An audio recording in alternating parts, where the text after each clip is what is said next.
اسم اعتیاد که میاد ذهن مستقیم میره به سمت هروئین، تریاک و نهایت سیگار. اما اعتیاد میتونه به هر چیزی باشه. اعتیاد به قند، به خوردن، به پورن، به روابط عاطفی ناسالم، اعتیاد به کار و خیلی موارد دیگه‌ای که شاید در سال 2024 هنوز وجود نداشته باشن.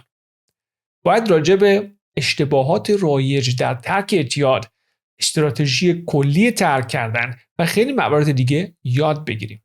در آخر خیلی فرقی نمیکنه اعتیاد به چی، چرا که مکانیزم اعتیاد یه چیزه و فقط هم یک راه برای ترک اعتیاد وجود داره که با یاد گرفتن راجع به نحوه کار کردن مغز شروع میشه.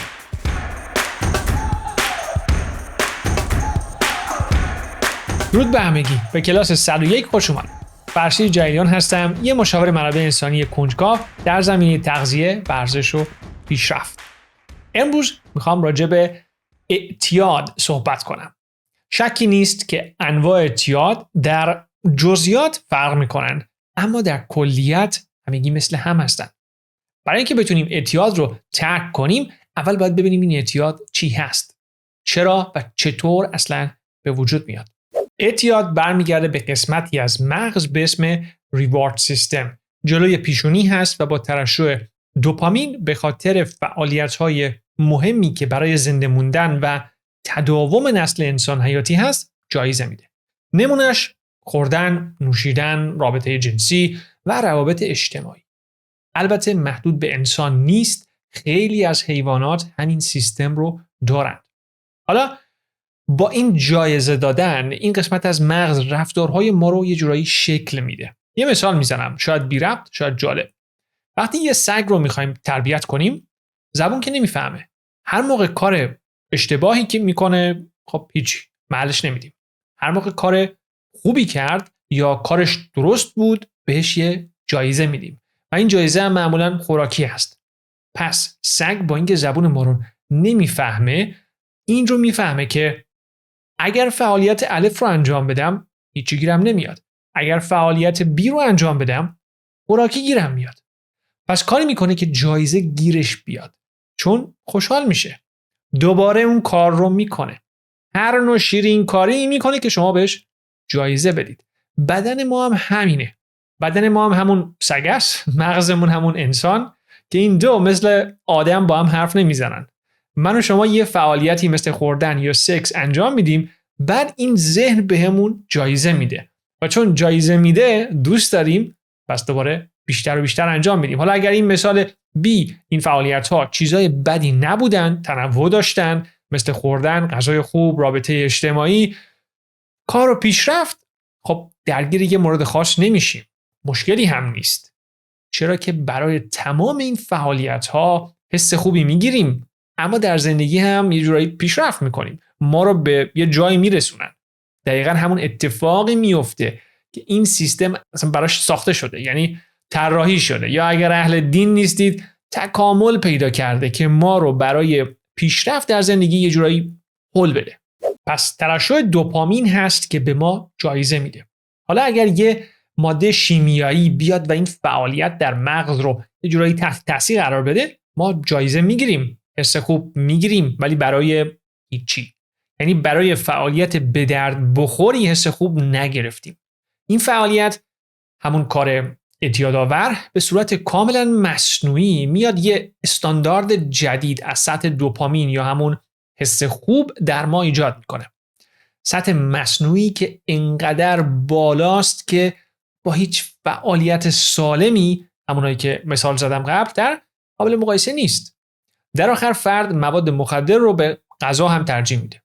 این مکانیزم به این صورت عمل میکنه که بار اول فرد حس نرمالی داره، اون ماده مخدر یا فعالیت رو امتحان میکنه، سطح دوپامین در مغز خیلی بالا میره، حس خوبی رو تجربه میکنه. تا اینجا هیچ.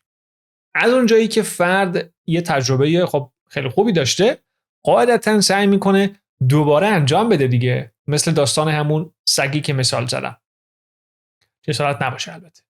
دوباره اون کار رو انجام میده تا جایزه بگیره. بار دوم و سوم هم میگذره، اما از یه جایی به بعد، خدا میدونه دقیقاً بار چندم، حال عادی فرد بدتر از قبلی میشه که هنوز شروع نکرده بود. از اونجایی که دوپامین در مغز محدود هست، اگر یه مدت بالا باشه، یه مدت بعدش هم باید پایین باشه تا دوباره به یه تعادلی برسه. اینجاست که چرخه اعتیاد شروع میشه. این چرخه به این شکل هست که برای برطرف کردن این حس بد، فرد دوباره به اون فعالیت یا ماده مخدر رو میاره.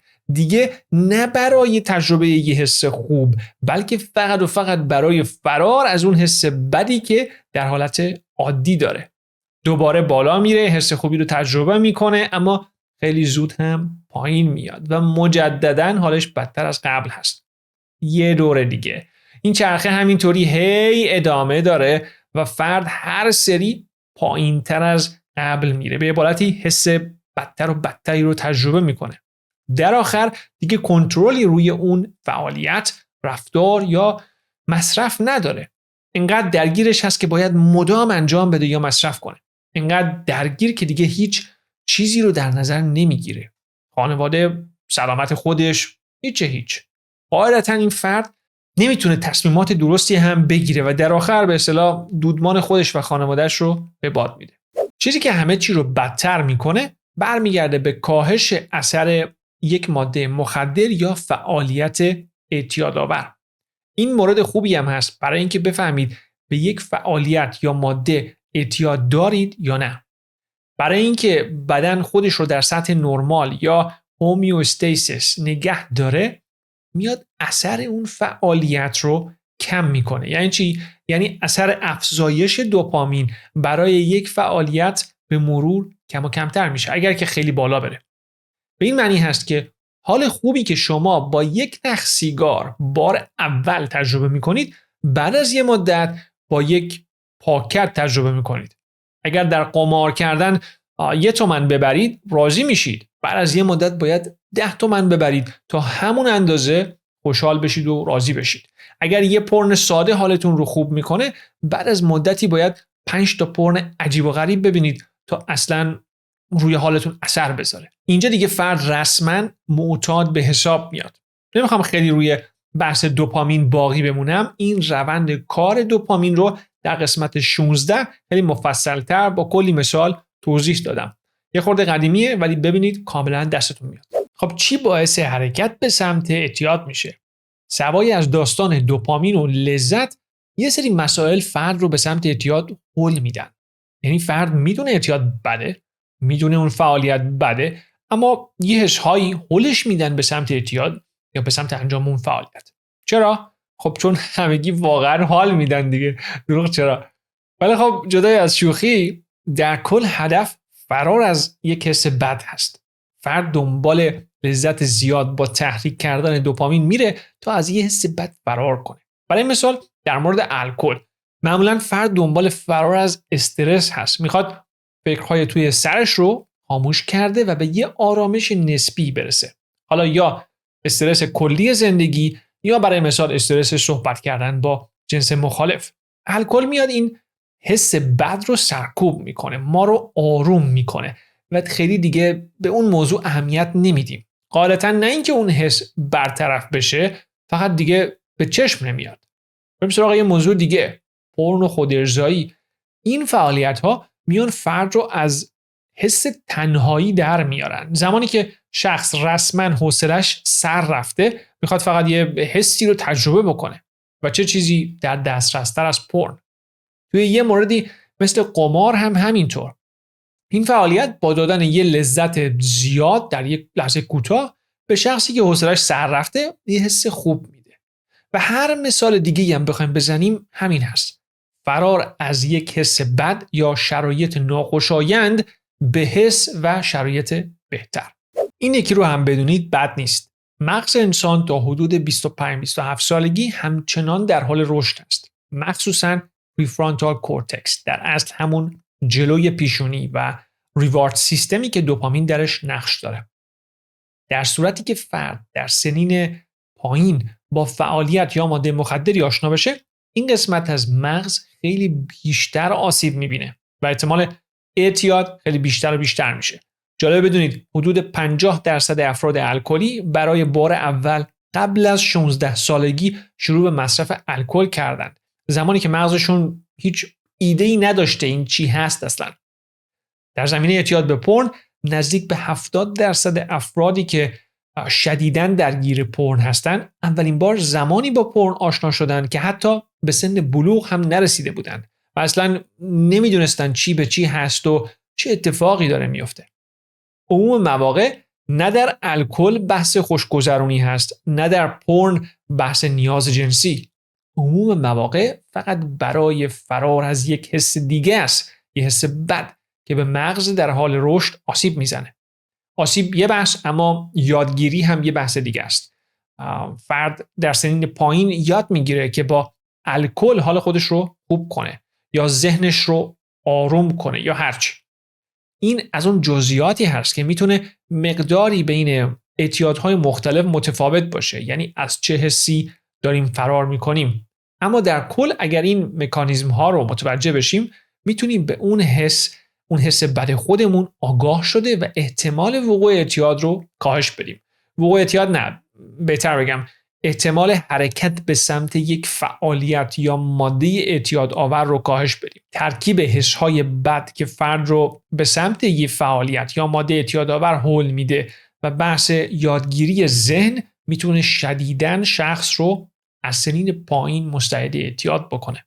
جا داره یه چیزی این وسط اضافه کنم. من زمان زیادی رو برای تحقیق و درست کردن این قسمت‌ها میذارم. با لایک، کامنت و به اشتراک گذاری کمک بزرگی به من میکنید. اگر به این محتوا گوش میکنید میتونید با دادن 5 ستاره امتیاز در اپل پادکست و اسپاتیفای از تولید این محتوای رایگان حمایت کنید.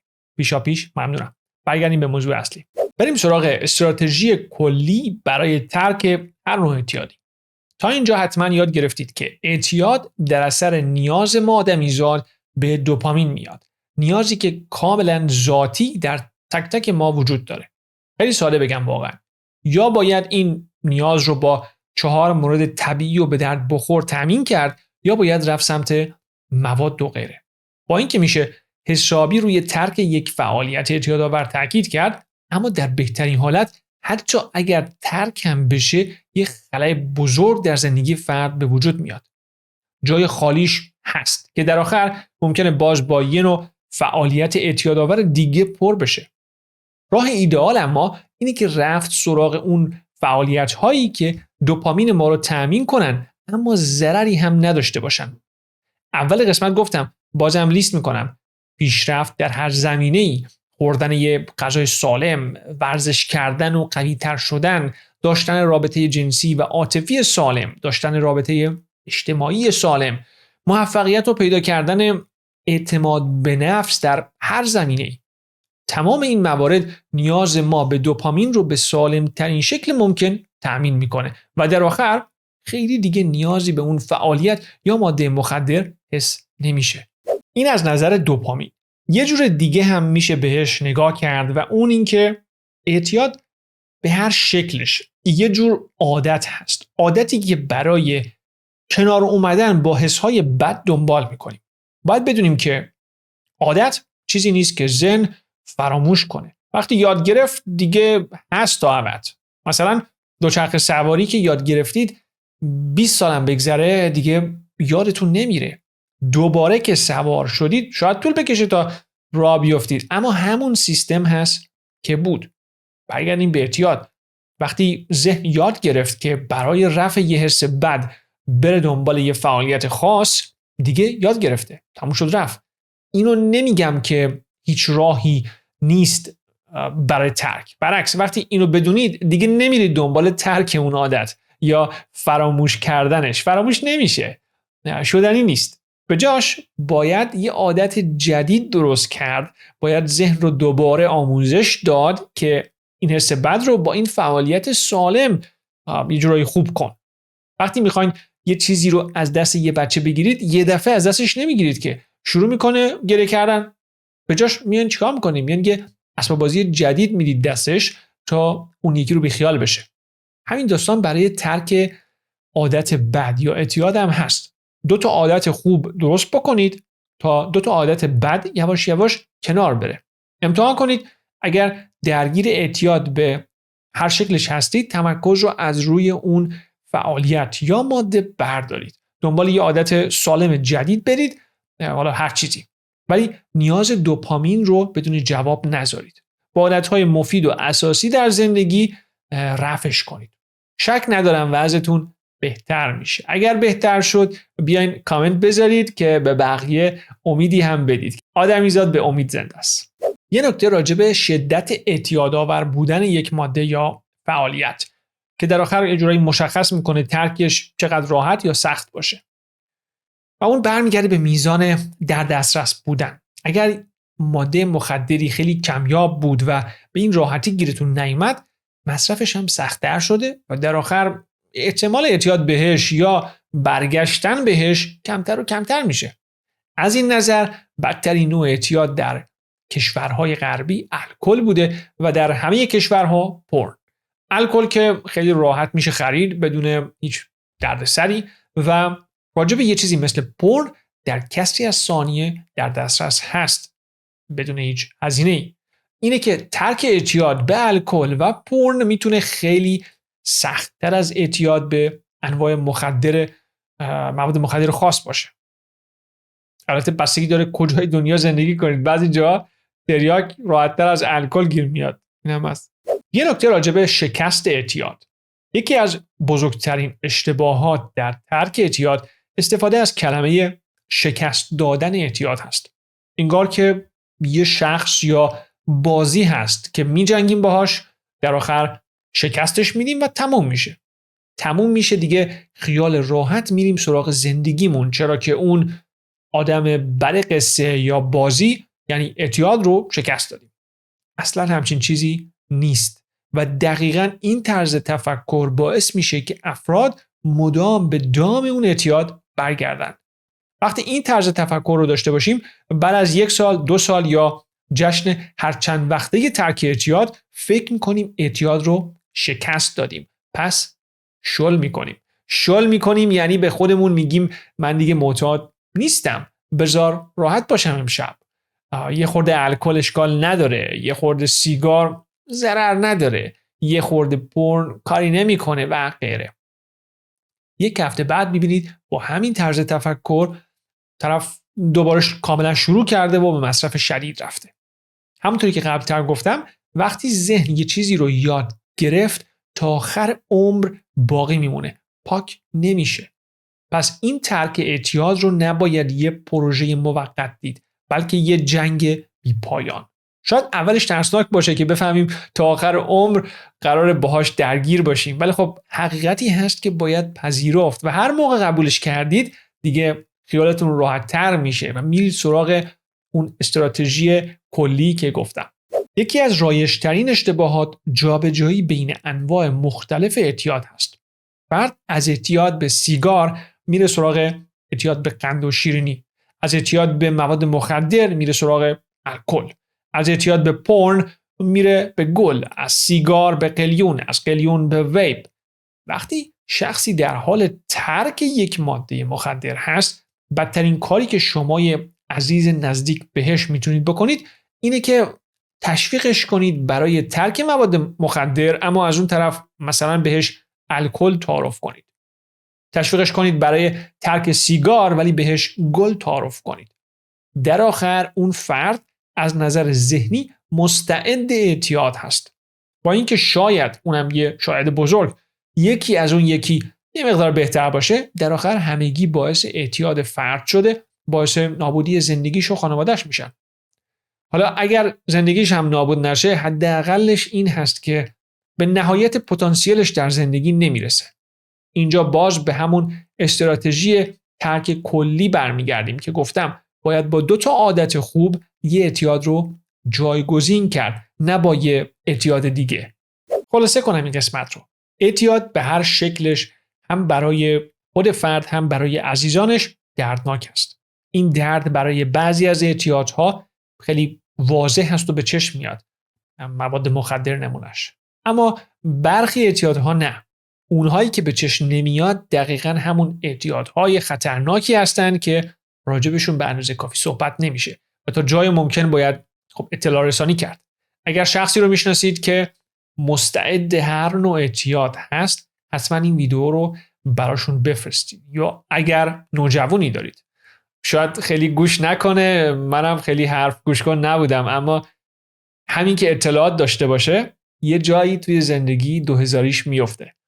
داشتن اطلاعات مفید کمک میکنه که این 2000 کج ما قبل از یه سری تجربیات تلخ بیفته، نه بعدش. خوشحالم که تا اینجا با من همراه بودید. اگر مطلبی یاد گرفتید لایک و سابسکرایب کنید. اون زنگوله رو هم بزنید که هیچ قسمتی رو از دست ندید. اگر مفید بود با عزیزانتون هم به اشتراک بذارید. اگر دیگه خیلی حال کردید میتونید با حمایت مالی از داخل و خارج از کشور به تولید این محتوای رایگان کمک کنید. پیشاپیش ممنونم. و شمایی که به صورت پادکست به این محتوا گوش میکنید، به کانال یوتیوب هم سری بزنید. یه سری قسمت‌ها فقط اونجا آپلود میشه. در آخر مثل همیشه امیدوارم با تنی سالم و دلی شاد از دکتر و راهروهای بیمارستان دور بمونید. موفق باشید. تا بعد.